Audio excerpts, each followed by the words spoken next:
Hello नमस्कार। आप देखो तनी पावर भोजपुरी चैनल। तो का एक खेसारी भाई लड़बके रह गइल का। बहुत पहिले एगो खेसारी लाल यादव गाना गइले रहलन, जाना गाना के नाम बाटे, जौन गाना के लय बा खेसारी रहिए ट्रेंडिंग में, पवन रहिए पेंडिंग में। ई गाना उनकर पर बहुत अच्छा सुपर डुपर हिट कइले रहे, लेकिन शूट ना कइले रहे, थोड़ा सा भी शूट ना कइले रहे। देखे के चाहतन कि ट्रेंडिंग में बा के पेंडिंग में बा।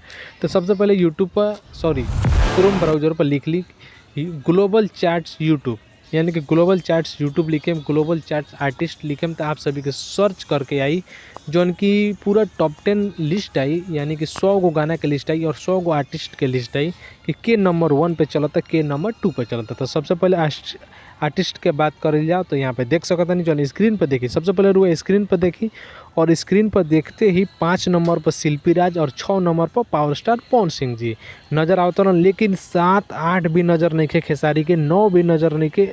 हाँ, 9 पर बाड़न खेसारी लाल यादव 9 नंबर पर, आ 6 नंबर पर बाड़न पावर स्टार पवन सिंह जी।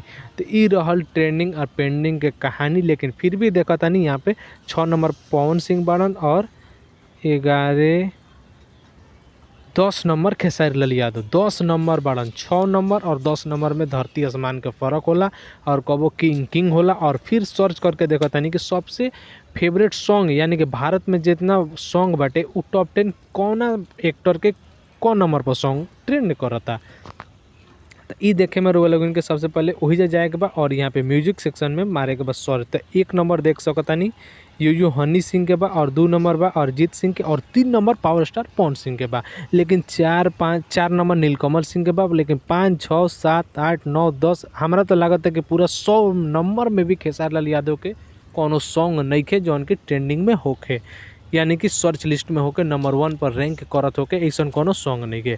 फिर वीडियो सेक्शन में जाके सर्च करके देख सकता नहीं कि वीडियो सेक्शन में, यानी कि पूरा वीडियो बटे ओई में कितना नंबर पर ट्रेंडिंग करता, कौना एक्टर के भोजपुरी में कितना नंबर पर ट्रेंड करता। तो यहाँ पे देख सकता नहीं, हम पूरा एकरा के जूम कर लेल बानी। यहाँ पे ट्रेंडिंग म्यूजिक सेक्शन में जाके दिखा देता नहीं कि के ट्रेंडिंग में बा और के पेंडिंग में बा।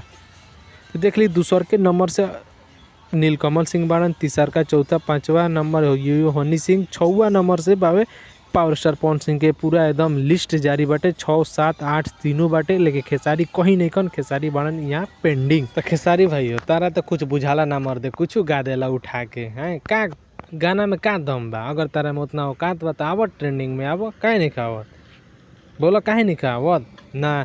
म्यूजिक सेक्शन में बाड़ा, ना आर्टिस्ट सेक्शन में बाड़ा, कहीं तो तू नजर नहीं खाओ टॉप 10 में। फिर भी कहेला खेसारी बाड़न ट्रेंडिंग में, पवन बाड़न पेंडिंग में। गा दिला से हो जाइयो मर्दे हैं। जा सीख, अभी सीख। तो आप सभी की न्यूज़ कैसा लगला कमेंट करके बताएं। वीडियो के दूर दूर तक